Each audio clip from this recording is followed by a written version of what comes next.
Hello and welcome to a slightly different episode of Dr. Wilko's Campaign for Better Beverages. I am Dr. Wilko. You won't recognize my voice because I'm not doing my normal barman voice because I'm here doing an interview with Eric Knight from Spirity Cocktails. Eric, would you like to introduce yourself? No, thank you so much for doing this. This is a great opportunity for us to talk about Spirity Cocktails. Talk till I'm blue in the face about Spirity Cocktails. Uh, let me just tell you a little bit about my background. I moved to California from the East Coast of America in 2001, 20 years ago, to join the wine industry. And I spent a better part of 19 years working in the wine and spirit space and manufacturing. I had the opportunity to take a winemaking sabbatical and learn winemaking at UC Davis and work at several wineries in the North Coast of California. Wine and spirits were part of my daily life. From the time I walked in the office in the morning, we were talking about wine and spirits to, by the time I got off of work, it was usually the first thing I did when I got home at night was either beer, wine, or spirits. And I had access to, great products over that time. And it allowed me to develop a deep appreciation for adult beverage. And, over those 20 years, slowly, just being around it all the time, I began to start to see the effects that alcohol was having on my lifestyle. And over time, I could see myself becoming more and more reliant on using alcohol daily. And in 2018, I decided to give up alcohol altogether, and I went totally sober. So it left me, in a position here where I spent my entire career in the beverage alcohol space. My passion was for adult beverage. I obviously enjoyed drinking alcohol, but here I was in this new place that really left me feeling abandoned, both professionally and personally, by alcohol. So I was in this kind of no man's land. And I decided to leave the company and start what I have called zero proof drinks, which is Spirity Cocktails, with the mission of rethinking the adult social occasion. I have a unique set of skills that I've developed over the last 18 years and a passion for adult beverage. And I also have a newfound passion for sobriety.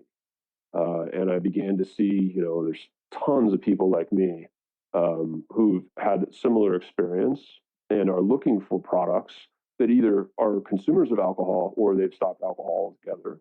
And they are seeking products that have some type of adult feel to them. So that's how Spirity Cocktails was born, and why that's the story behind the mission of rethinking the adult social occasion. No, I mean, I think we can really see at the moment that there is, not only, as you say, there is a bit of a push for people to have alcohol-free or low alcohol drinks as opposed to constantly having access to alcohol. But also, you would go to an event, you've driven, you can't drink while you're there because you're driving.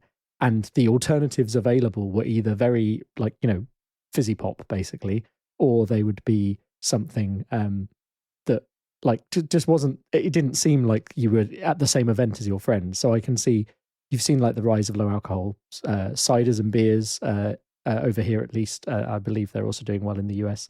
Now it seems like the perfect time to start to move into the cocktail side of that, because while I think mocktails have existed for a long time, they're often kind of on the sweeter, sugary side. So I think maybe the thing I'm most interested about the spirity drinks you've got is how they try to emulate those richer and also bitterer tastes of your traditional kind of cocktails like the Negroni and stuff like that. So I suppose maybe the question I want to ask based on that is, why tea? That's a great question. And, when I started the kind of project around rethinking the adult social occasion, a lot of it was in looking historically at research on what people were doing and what made the adult social occasion so unique.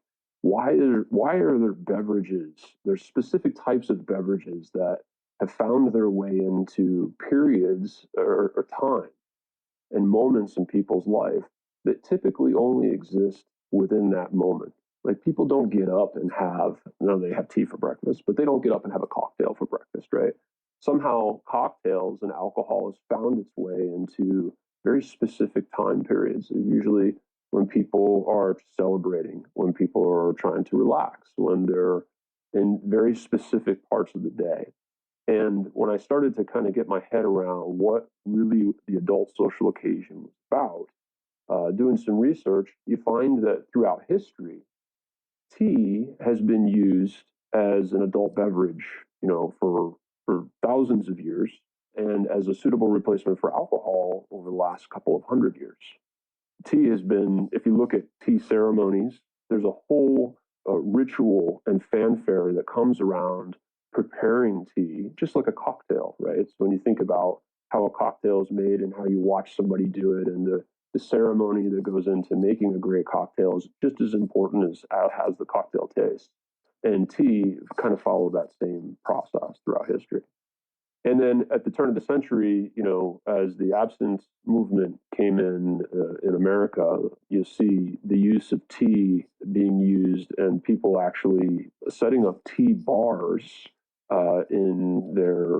within the alcohol occasion, and people were consuming tea as a suitable replacement, primarily because of its bitter, intense flavors. So that's what kind of got me thinking about it. And I started to experiment with a variety of different teas. And I landed on a Pu'er tea, which is a traditional Chinese tea that has been fermented and aged. And it has a very unique, robust flavor. I think people who are really into tea will know what Pu'er tea is. It's somewhat rare and expensive to come across, but we've been able to use that to make a interesting new spirit. Yeah, I think while most of my British listeners will be well aware of what tea you can get down the tea aisle, Pu'er is definitely something you have to still seek out, even over in a country full of tea drinkers.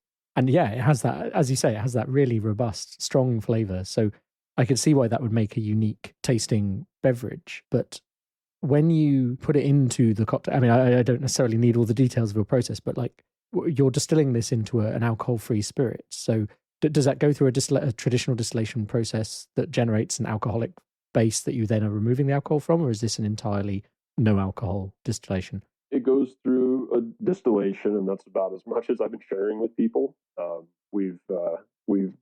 It's keeping it as trade secret. We have a proprietary extraction process, and then it does go through a distillation. And what you get out of it is a alcohol-free spirit. And there's no alcohol used in the production process itself.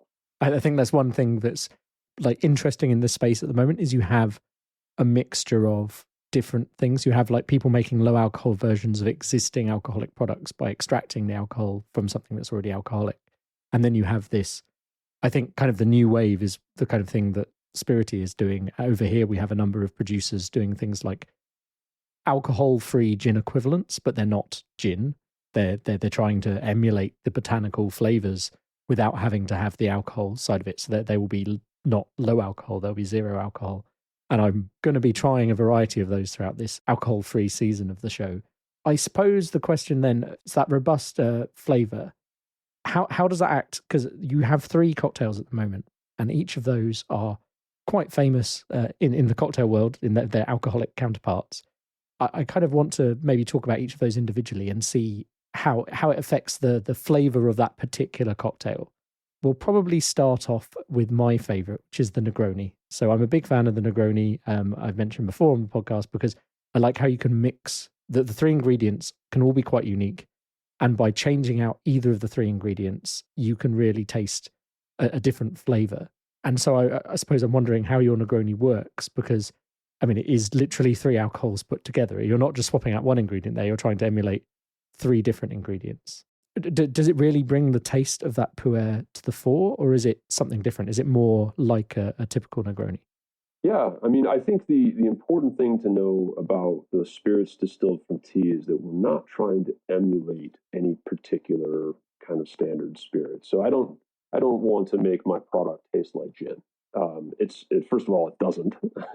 It's very difficult to make anything taste like alcohol and have the mouthfeel of alcohol. So I learned very early that, hey, instead of trying to be something I'm not, I have a unique ingredient that I'm going to own, and my spirits distilled from tea is what I'm using as kind of my primary differentiator. So I'm not trying to emulate, say, gin or tequila. I'm trying to use my cocktails to recreate a new version, existing cocktails of classic cocktails in my mindful series. So everything, my Negroni is actually a mindful Negroni, is what we call it. And the Negroni specifically, the Negroni was a great choice of cocktail for us because of its, rich history and the more modern interpretations that are occurring. You're starting to see people do different things with it. Originally, it had its roots are very vermouth based. And now you're starting to see things that are a little bit more boozy, gins and different things that are occurring with the Negroni. So we elected to use the spirits distilled from tea, and across all of our cocktails we use a balance of my spirits distilled from tea, which is an intense bitterness and mouthfeel, and then you have acid and sweetness, and those three things in balance are what gives us our unique adult-like sipability. And I think that's the platform that's which all of our cocktails are made on. And then on top of that, we introduce things like fresh juices and different flavors to help, bring the more reminiscent cocktail together. So, for example, with our Negroni, the flavors are more vermouth based. And so things like brown spice and cardamom. We use natural juices for color. And the Negroni, if you were to taste my mindful Negroni alongside, I think what people would, a more modern boozy, a traditional or a more modern version of a Negroni, I think you would find that there's quite a disparity in the taste and mouthfeel. I think that when, my product has acidity, sweetness, bitterness, and it finishes with the spice aromas and mouthfeel of the vermouth.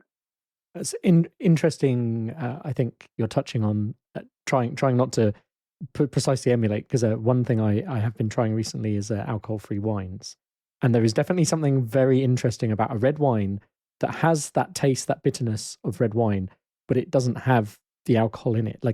I find after a few sips, you can tend to get into those kind of drinks, but because they're trying to closely emulate the original thing, just sans alcohol, you then find that they often that they feel a bit fake, if you see what I mean. Whereas by trying to do something that is unique, then hopefully the drink will stand on its own. Absolutely. And we use the classic cocktail names to kind of get us in the ballpark, but we definitely do not try to emulate. Like I say, I don't make my margarita with tequila. It's not a tequila margarita. It is a margarita made with my spirits distilled from tea. So I think it's a unique margarita. Some people like it, some people don't. It's actually the best. It's my best selling SKU, and it's the one that the people that buy it continue to buy it. So there's definitely something in it that people like. I think that's actually one I'm really intrigued to taste, because while I feel I'm a big fan of the Negroni, I know where I stand with the Negroni.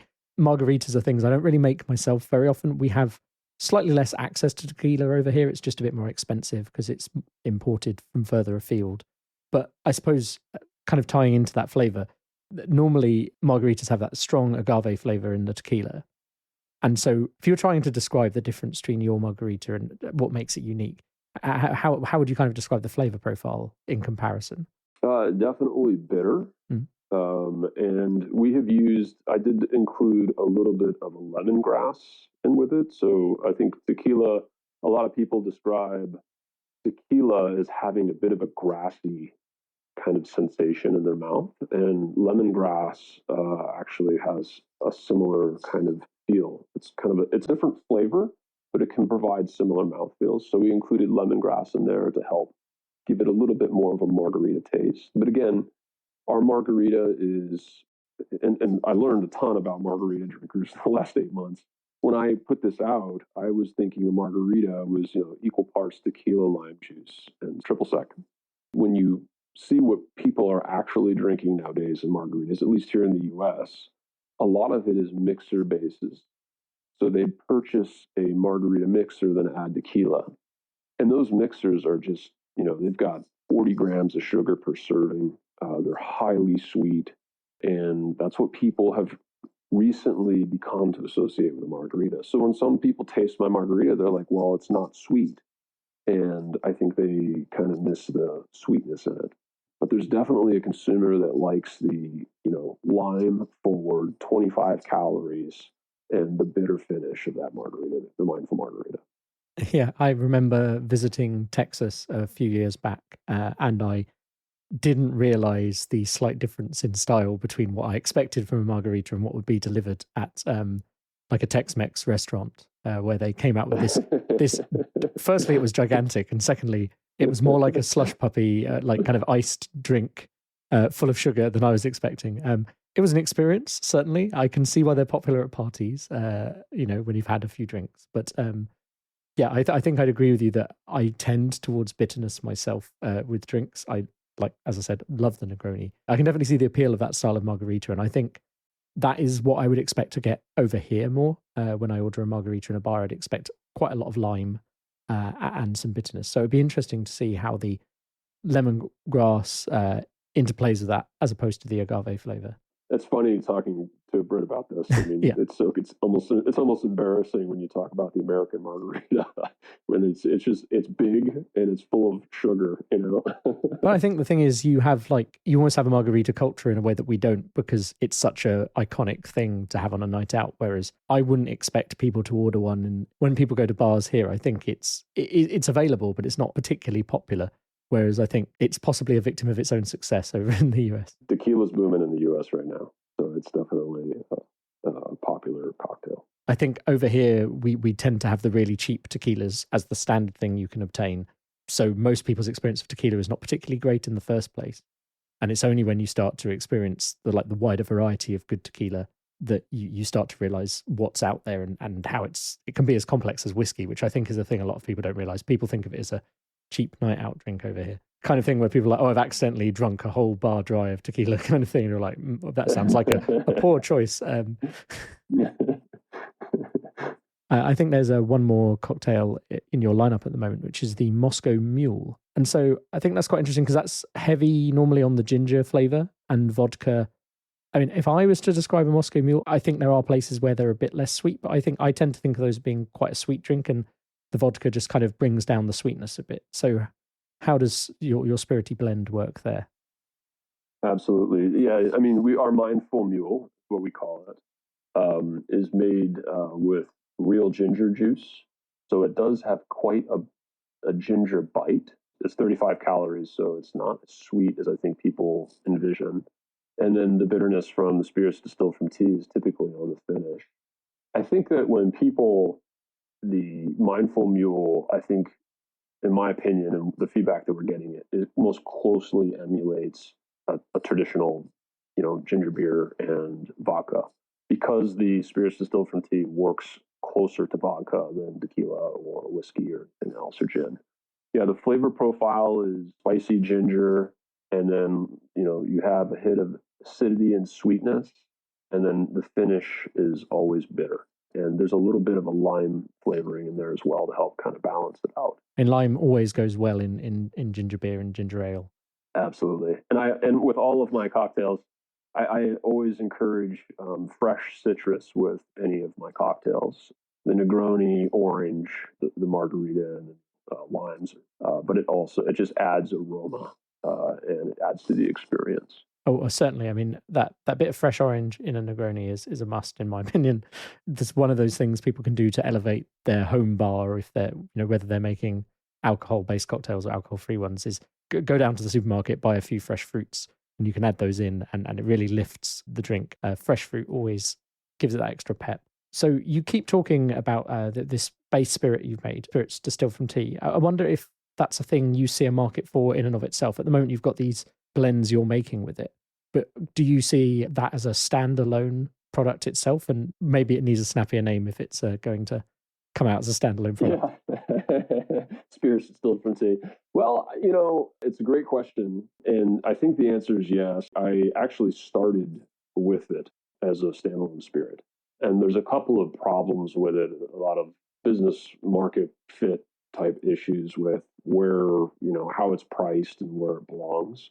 But there's some technical problems as well with you've got to add a preservative and acid to it to make it taste like anything.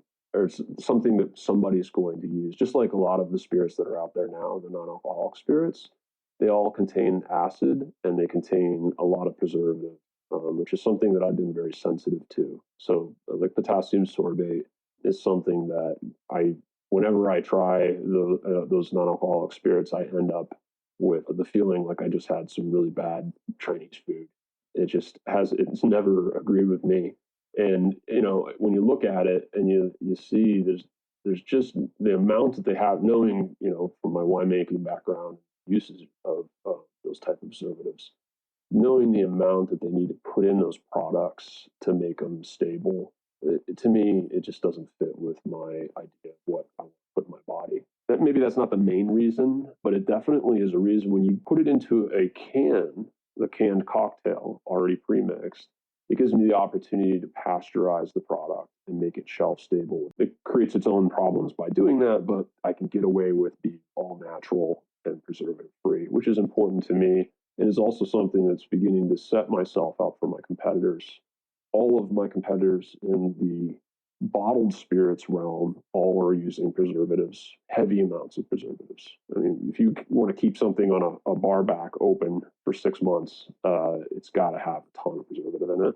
Even one of my competitors just recently put an RTD cocktail out and they've got preservative. And I drank one and didn't feel good about it. So it's something that, it sets us apart. And, going back to why I would want to not do that in a bottle, there are other challenges are that the spirits distilled from tea it's a unique, that Pu'er tea is very unique. So it require a ton of education to get people to figure out how to make things with it. And that costs money.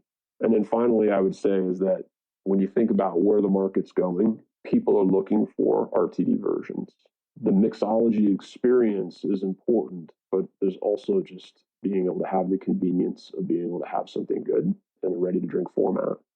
You add all that stuff together, and it really puts a business case against doing a bottled spirit. We often take for granted that alcohol can sit on a shelf for a long time, or at least spirits can.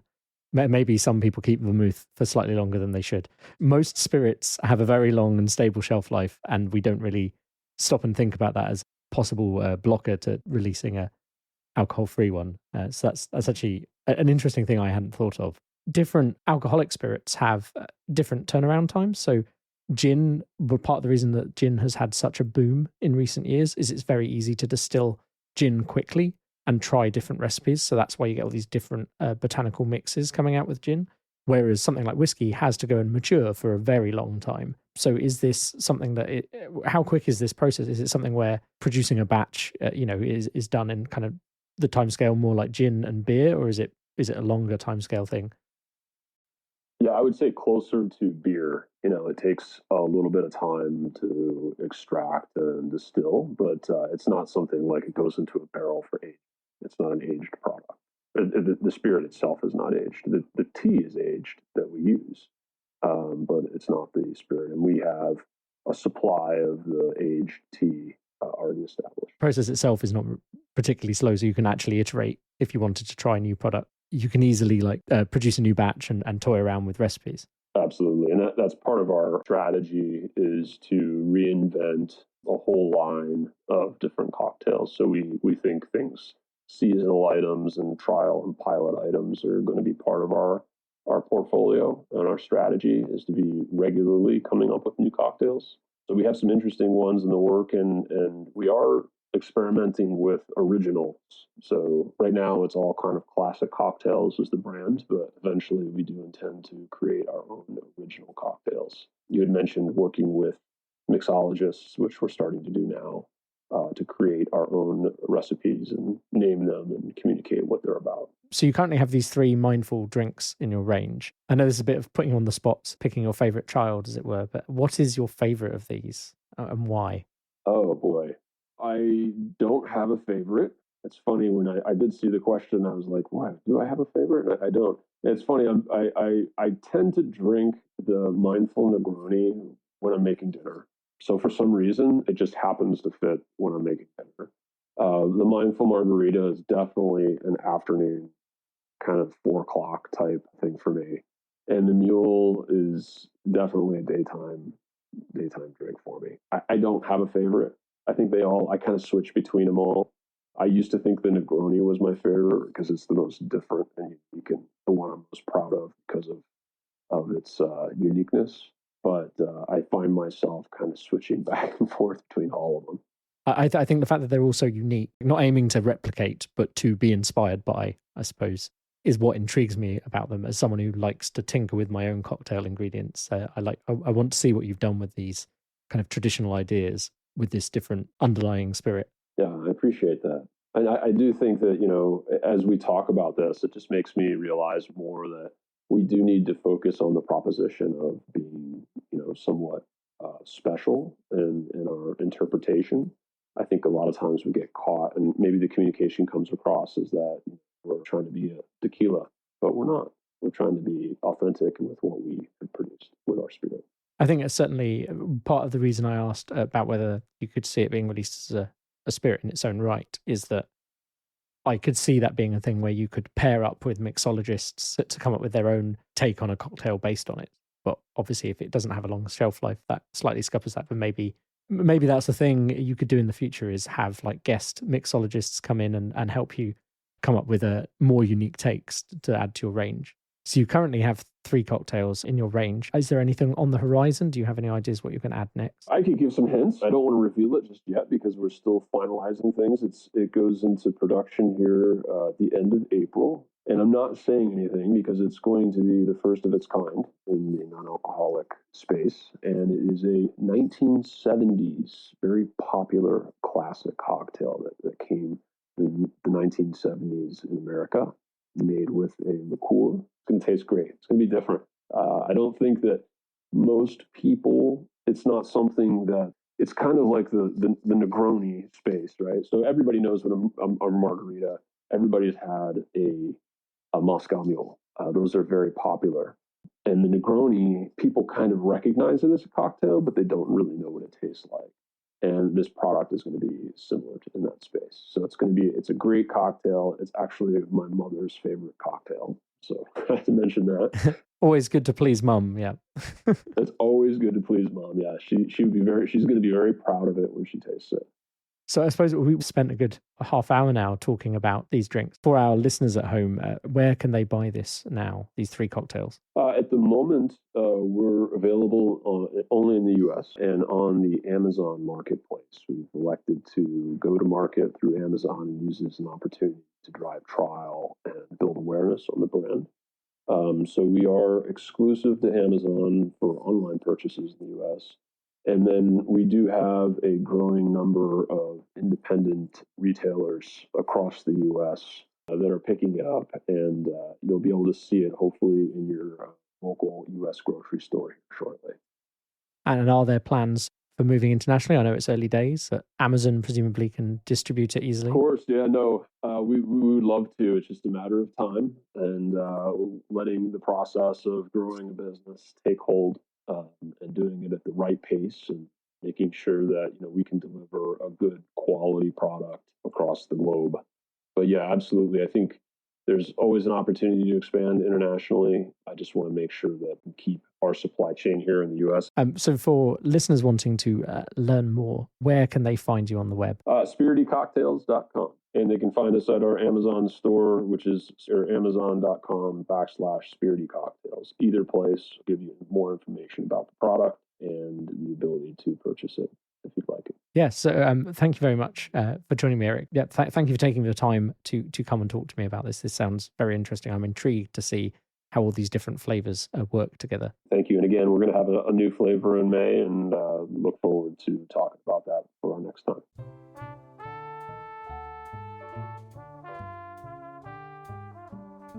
Dr. Wilko's Campaign for Better Beverages is a production of Tinker Tailor Soldier Sponge Productions. It was researched, written and produced by Dr. Wilko. The music was George Street Shuffle, licensed under Creative Commons by Attribution 3 by Kevin MacLeod of Incompetech.com. You can support this podcast on Patreon via the show notes and the website, drwilko.org/Patreon.